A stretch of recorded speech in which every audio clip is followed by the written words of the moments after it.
Welcome to S99 TV news. Revanth Reddy మా జిల్లా వాడు అనుకుంటే మమ్మల్నే మోసం చేస్తున్నాడు. ఇంకోసారి ఓటు అని వస్తే చెప్పు తీసుకొని కొడతాం. ఎకరానికి 10 కోట్లు ఇచ్చినా మేము సచ్చినా మా భూములైతే ఇవ్వం.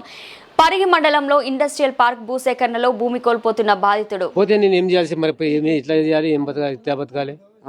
ఈ ముండ కొడుకు చెడ్డ చేసిండు, రైతు బంద్ చేస్తుండే, ఇల్లు తెచ్చిండు, అని తెచ్చిండు. వీడు ఏం చేస్తుండే, గుంజుకొచ్చినాడు ఈ పాలన కొడుకు. ఇక్కడ ఈ ఊళ్ళకి నీళ్ళు తీసుకొచ్చింది ఎవరు మరి? కేసీఆర్ తీసుకొచ్చిండు. అప్పుడు మరి ఈయనేం చేసిండు? ఈయనేం చేసిండు, చేసిండు ఒక ప్రీ పాస్ పెట్టిండు, అడవిలో ఇడిచి తిరిగి చేసిండు అంతే. ఒకటి ఏం లేదు నా దగ్గర పోతే కానీ మా ఉమ్మ కాదు అంతే ఒకటి మాట. ఇయ్యవు నువ్వు? ఇవన్నీ మాత్రం ఇయ్యాను. ₹1 ఇచ్చిన కోటి కాదు, ఒక ఎకరా ₹1 అడిగి నేను 10 కోట్లు ఇచ్చి ఇయ్యాను. నాకు 4 ఎకరాలు మాత్రం 10 కోట్లు ఇచ్చిన 10 కోట్లు ఇచ్చేమానం ఇయ్యాను. ఇట్లాంటి మోసం ఎప్పుడు చూసినావా? ఎప్పుడు చూడలేదు ఇంతవరకు. నేను ఇప్పుడు 55 సంవత్సరాలు ఉన్నా, ఇంతవరకు ఎప్పుడు చూడలేదు.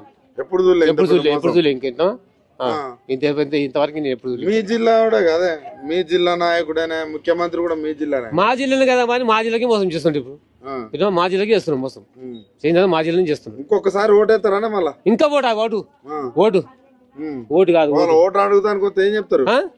ఏం లేదు, చెప్పు కాలు తీసుకొని కుట్టి ఉంటుంది ఉంటాడు. కానీ మేమైతే భూములు ఏముంటాం, సచిన సరే ఏం వాడని చావాలి, మేము అంచాలి. మేము మొత్తం ఆడవాడి అసలు మేము 35 నుంచి రైతులు 10 కుటుంబాలు ఉన్నాయి మా యొక్క 36 ఎకరాలు మొత్తం.